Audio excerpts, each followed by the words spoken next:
పిచ్చివాడు భగవాన్. Don't know, అదిలేమో Africa అడవుల్లో ఏనుగురు కాల్చండి, కాల్చి పారేస్తా.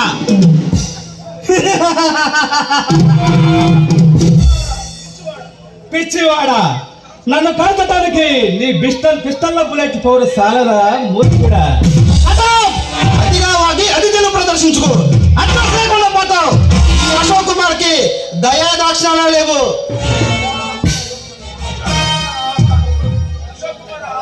అశోక్ కుమార్ అలనాడు రక్తాన్ని చూసి కళ్ళు తిరిగి అరికాలు మొదలుకొని నడినెత్తి వరకు వణుకు పుట్టి బౌద్ధ మతాన్ని స్వీకరించాడు.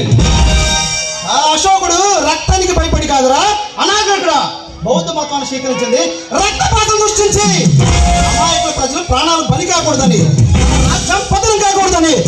అదే ఈ కలియుగ అశోకుడు నీ కండలు తీసి నీ రక్తాన్ని పండి ఈ అస్థి పంజరాన్ని పోలీస్ స్టేషన్ లో దిగడు. మై డియర్ సన్, నా అనుభవం అంత లేదురా నీ వయసు. నన్ను తాగటానికే ఈ క్షణం భయపడతారు. అలాంటిది ఈ కరెంటు పవర్ గల ఈ భగవాన్ని పట్టుకోవటం అంత సులభం కాదురా బిడ్డ. ఎంతటి కరెంటైనా మనిషి సృష్టించిందని మర్చిపోకు. మానవుడు తలుచుకుంటే సాధ్యం కాలేదు ఏదైనా గుర్తుంచుకో భగవాన్.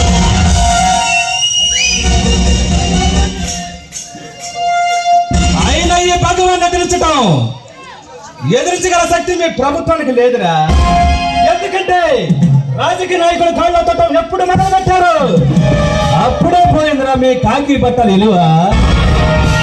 మీరు పనిచేస్తున్నది ప్రభుత్వం ఇచ్చే ఉత్తరాల మీద కాదురా, రాజకీయ నాయకులు ఇచ్చే లంచాల కోసం. నువ్వో మా డిపార్ట్మెంట్ ని ప్రశ్నించేది. చట్టానికి భయపడి సమాజానికి దూరంగా అడుగులు పక్షుల పశువుల ఆకలితో జీవనం సాగిస్తాను. నువ్వో మా డిపార్ట్మెంట్ ప్రశ్నించేది. నేను రహస్యంగానే బతుకుతున్నాను. ఎందుకు కంచె సేన వేస్తే సామాన్యం ఏం చేస్తాడు? పాలించే రాజ్యాన్ని దోసుకుంటుంటే ప్రజలు ఏం చేస్తారు? నాకు అన్యాయం జరిగింది, నన్ను కాపాడాలని మీ పోలీసులకు మొదలుపెట్టుకుంటే ఏం చేశారు? నన్ను హంతకుడు అన్నారు, కూలికోరని ముద్ర వేశారు. భగవాన్, నీ ఇష్టం వచ్చినట్లు ప్రవర్తిస్తే చూస్తూ ఊరుకోవడానికి ఈ ప్రభుత్వం పుట్టింది కాదు. నువ్వు సాగిస్తున్న ఈ దారిని మనం కళ్ళు చూస్తూ ఊరుకోవడానికి ఈ ప్రభుత్వం మగతనం లేని కాదు. ఇప్పుడే నిన్ను చట్ట ప్రకారం బంధించి వేడితో బంధిస్తా.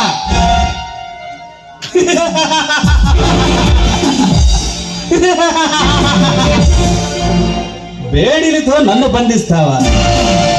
ఉరితాడుకు నన్ను బలి చేస్తావా?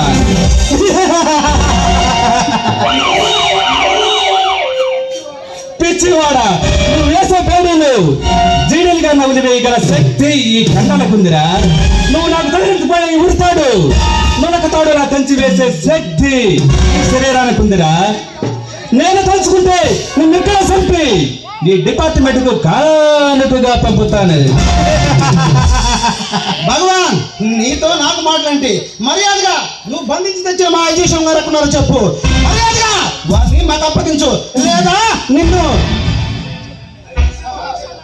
ఐజీ శివం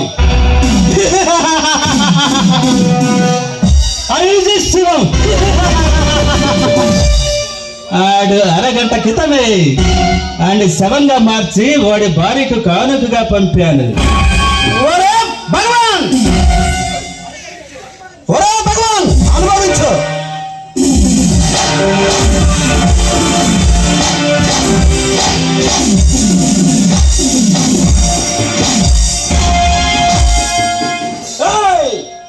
మర్యాదగా వెనక తిరిగి చూడకుండా పారిపో, లేదా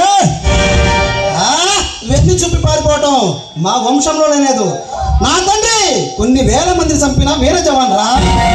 నేనంత తేలిక లొంగిపోను. లొంగకపోతే వంగిపోరా. ఈ భగవాన్ ఎదిరించటం అంత సులభం కాదురా.